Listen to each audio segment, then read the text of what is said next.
it seems like so often it's hard for retailers to seize on those areas of difference and areas that consumers really want. Yeah. Well, and part of it, Dave, is because what got them there, what made them successful, is where their comfort is. You know, these are the things that I did, and I did them right, and they worked, and then I did them right, and they worked again, and you begin to convince yourself that's the way to do it. When in reality, that's a way to do it that may work fantastic in that economic environment. But guess what? What's happened over the last 10 years? The economic environment has changed dramatically. Yeah. Has your business, has your identity within the community, has your showroom changed? Does it look different than it did 10 years ago? Because if it doesn't, you're losing the game.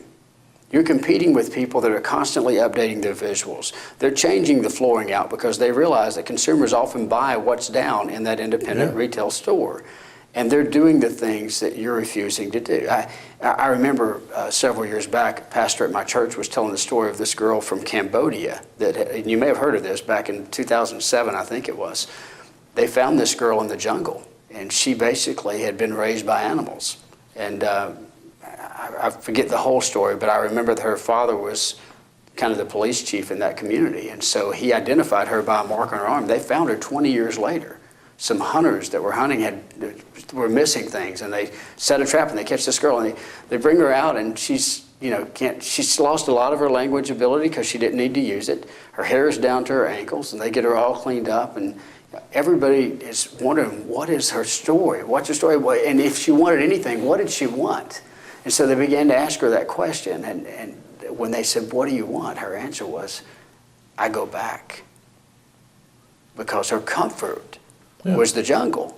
Well, listen, we all know that wasn't the best place for her, which, by the way, she ended up going back, and they haven't seen her in years because she went back to the environment that she knew.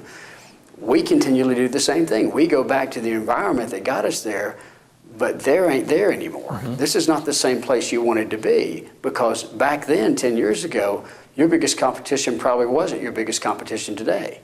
And you got to pay attention to what the ones who are winning today are doing. Yeah. How can you adapt on what they're doing, adopt what they're doing, or extend what they're doing to a higher level so that you appear greater than your competition? Yeah, and the consumer is completely different now. Oh, there's no doubt about it. Ago. I mean, even if it's just from the educational standpoint of the consumer going online and educating themselves before they come in. And you and I were talking about this off camera. So many people educate themselves. They go into a retail store and they know more than the person they're talking to. Yeah. At the moment that occurs, I've lost all respect for that retail dealership. Because if I come in with more knowledge than the people you're putting there as experts to me, why should I buy from you? Yeah, you go right out the door. Well, that,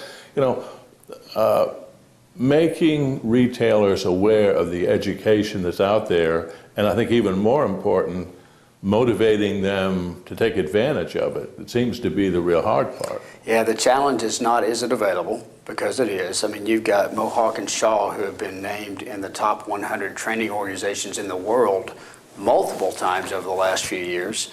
They've got phenomenal training there, but from my time at Shaw, I can tell you, it's some of the best training I'd seen, but it wasn't always greatly utilized, and we were always trying to get people to understand this is available to you. The reality, people think that if they're doing something, that's better than learning something. What they don't realize is as you learn, it allows you to do differently, so you may not have to do as much to get a greater result on the backside. We've got to convince people that it's worth your time, first of all, as a leader and as an owner, to train yourself. How do you motivate your staff? How do you relate differently to different staff people because they have different personalities? And then, how do you get your people to relate to the customer differently?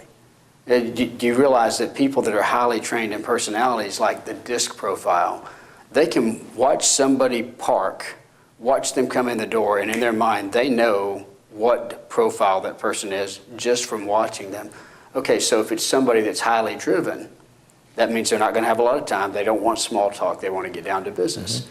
I'm going to relate to that person differently than I am the person who gets out and is on the phone and is talking to everybody on their way in, because they're relationship oriented. They're going to want to develop a relationship of trust with you. All that training's available out there. The reality is people just typically don't take the time to. Well, it would seem to me that if a retailer doesn't work at training his salespeople, he really lacks control of his operation. That's true. And a lot of them, operations is a great word, because many of them came up simply growing this business, and they know what they know. Yeah. The challenge is they don't know what they don't know. There's a lot of information, there's a lot of expertise, and by the way, I can assure you, if you're getting beat by somebody, they're tapping into something that you're not tapping into. There's a resource available, and they're utilizing it. Now, you've got a new education committee, if I'm not mistaken. We do. We just founded an education committee with the WFCA, and it's really focused on people that I know are using education. And so Scott Appel is the chairman of that committee, and we've got a lot of our new board members on that committee as well, people that are using technology not only to enhance the selling process, but also the educational process. And every time somebody floats an idea by me, even yesterday, somebody threw an idea at me and said, hey, what do you think about this? Would this have value? I threw it out to the education committee. I immediately got back 10 responses of people saying, this makes sense for this reason, or you know what, that wouldn't apply to me, but have you thought about asking so-and-so? And that education committee will be vital to us going forward, because I'm committed to the fact that education is a differentiator. It is one of the things that makes you a sought-after source for product or knowledge. Yeah, now more so than ever. Yeah, because they're getting it if you don't anyway. The consumer is educating themselves.